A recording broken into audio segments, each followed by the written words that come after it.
When we talk about Idi Amin's rule in Uganda, we're talking about 8 years of just shocking brutality and total economic collapse.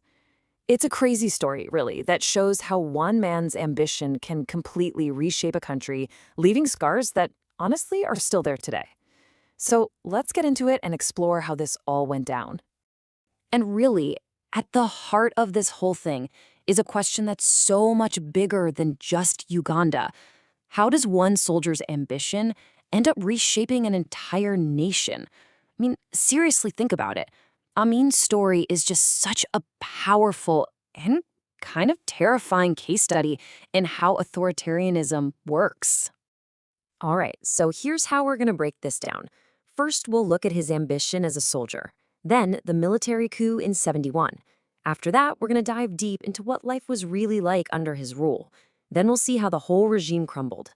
And finally, we'll talk about the lasting scars left on the nation. Okay, let's kick things off with part one, a soldier's ambition. Because, to really get a handle on the dictator he became, you have to go back to the beginning, to the soldier he was, making his way up from the colonial army all the way to national command. So Amin's whole military journey kicks off right here, in what was called the King's African Rifles. Now, this was the British colonial army in East Africa, and you can't overstate its importance. This is where he was forged, He learned their discipline, their strategy, and he just soared through the ranks. He built this reputation for being incredibly decisive, but also for being absolutely brutal. Okay, so to put this all into perspective, let's look at a quick timeline. Uganda gets its independence from Britain in 1962. Fast forward just 9 years. 9 years. And bam, 1971, Amin takes over in a military coup. His rule lasts for 8 incredibly long years until he's finally overthrown in 79. And he dies peacefully in exile in 2003. It's just wild how fast a nation's entire destiny can be flipped on its head. All right, now we're at the turning point, the 1971 military coup. This is the moment where all that ambition boils over into action, and the country's future is just violently changed, basically overnight. So picture this. It's January 25th, 1971. The president, Milton Obote, is out of the country at a conference. The timing couldn't be more perfect for a power grab. And Idi Amin, who's the head of the army at the time, he sees his opening. He launches this lightning-fast military coup and just declares himself president, just like that. Within hours, Uganda was under military rule. And this, right here, this is the heart of what we're talking about today. Life under military rule. So what did this crazy shift in power actually mean for everyday people and for the Ugandan economy?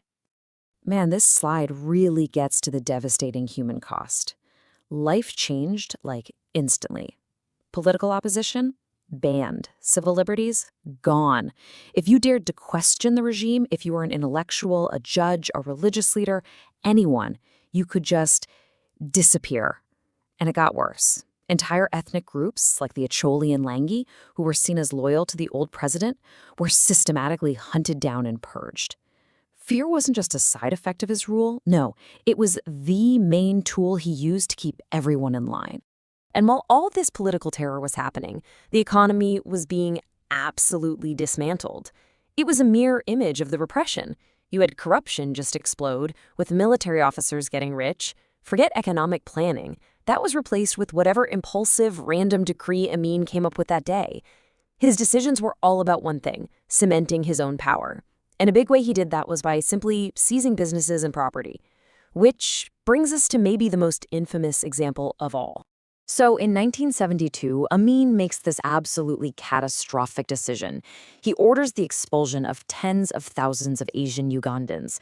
Now, you have to understand, this community was the backbone of the entire Ugandan economy. They ran everything, from tiny shops to huge industries. So when Amin seized all their property and kicked them out with just 90 days to leave, it wasn't just a horrific human rights crisis, it was economic suicide. It just shattered the economy, leaving this huge vacuum that was filled by Amin's buddies, who, by the way, had zero clue how to run any of the businesses they were just handed. Well, as you can imagine, a regime built on pure fear and economic chaos, that's not going to last forever.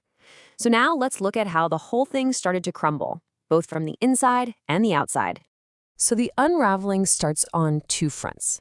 First, tensions with neighboring Tanzania just boil over after Amin, in a totally reckless move, tries to annex part of their territory.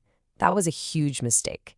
At the same time, the rest of the world is basically cutting Uganda off. It's becoming an international pariah. The whole thing comes to a head in 1979. Tanzanian forces, along with Ugandan exiles who had fled, invade the country. And that was it. The regime falls, and Amin is forced to run for his life. But what about Amin himself? Did he ever face justice? The short answer is no, not at all. He flees, first to Libya, and then he settles down in Saudi Arabia. And he just lives there, in comfort, until he dies in 2003. He never, not once, stood trial for any of it. But look, the story doesn't just end with him getting away. The real story is what he left behind. So for our final section, we need to talk about the aftermath, a nation's lasting scars. What really is the legacy of his rule? And this quote, it really sums up the global view perfectly. One of Africa's most notorious military rulers. And that's not just some dry historical label, you know? It speaks to the incredible trauma left behind, the violence, the abuse, and the absolute economic devastation that defined his entire time in power. Okay, this slide right here is so important for understanding the whole picture. See, Amin worked really hard to project this specific image, that he was a strong, decisive leader, a nationalist who was standing up for Africa. But the reality? The reality for Ugandans was a nightmare. A brutal regime, hundreds of thousands of people killed, an economy in ruins, and political instability that lasted for decades. That huge gap between the image and the reality, that's the core of his legacy. At the end of the day, his story is just a really stark lesson from a very turbulent period in history. The very idea that a soldier from a colonial army could rise up and become an absolute dictator, man, it just goes to show you how incredibly fragile new nations can be, especially right after gaining independence. And that leaves us with one last big question, a question we should all think about, way beyond just this one story. What are the lessons of unchecked authority?